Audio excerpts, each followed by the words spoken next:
Assalamualaikum warahmatullahi wabarakatuh teman-teman. Selamat mendengarkan, semoga teman-teman paham akan yang saya sampaikan pada kesempatan kali ini. Yang akan kita bahas yaitu perwujudan perilaku belajar. Kita sudah mengetahui apa itu pengertian belajar, bagaimana ciri khas belajar, proses belajar pada pembahasan-pembahasan sebelumnya. Kali ini saya akan menjelaskan mengenai perwujudan perilaku belajar, di mana perwujudan perilaku belajar ini merupakan hasil dari belajar. Maka hasil dari belajar adalah akan adanya perubahan ke arah yang positif. Perilaku belajar merupakan hal penting dalam mengevaluasi hasil belajar. Pada hakikatnya, kita sering mengerjakan tes, soal-soal harus kita jawab. Mengukur suatu aspek perilaku tertentu juga kita harus jawab atau kita mengerti pada saat proses belajar. Nah, dengan demikian,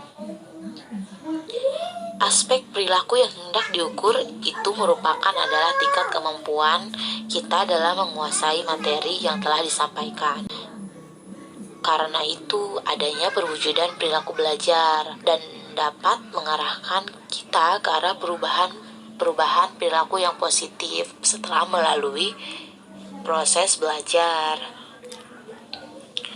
Menurut Syah, perwujudan perilaku belajar itu kan sering dikaitkan dengan perubahan-perubahan yang positif. Di antaranya mencakup perubahan kebiasaan, keterampilan, pengamatan.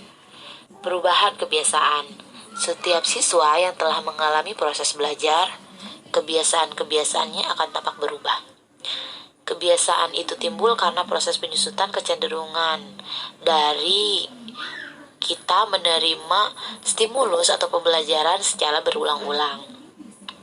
Dalam proses belajar, pembiasaan juga meliputi pengurangan perilaku yang tidak diperlukan. Misalnya, ketika kita belajar bahasa secara berkali-kali, kita akan menghindari kecenderungan menggunakan kata-kata yang keliru.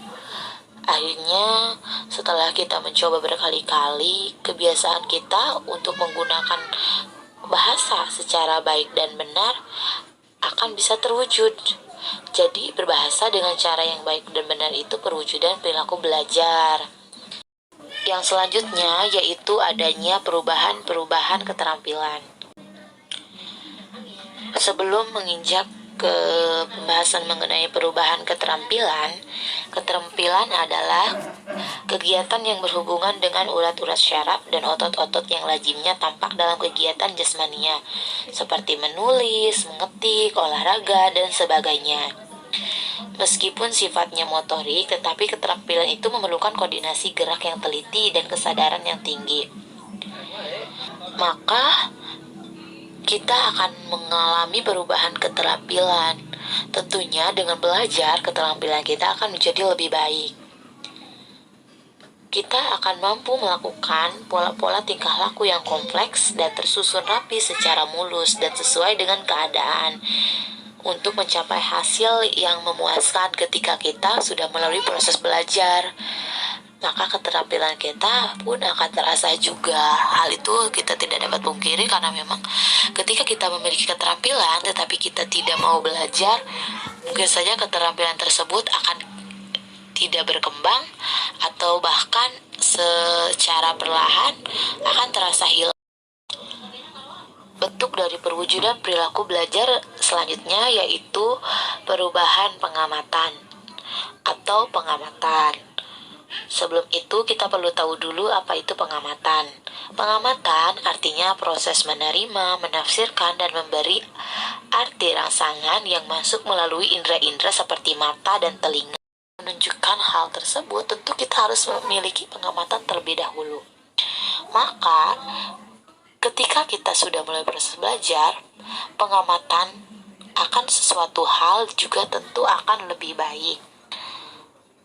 Karena pengamatan yang salah akan mengakibatkan timbulnya pengertian yang salah pula.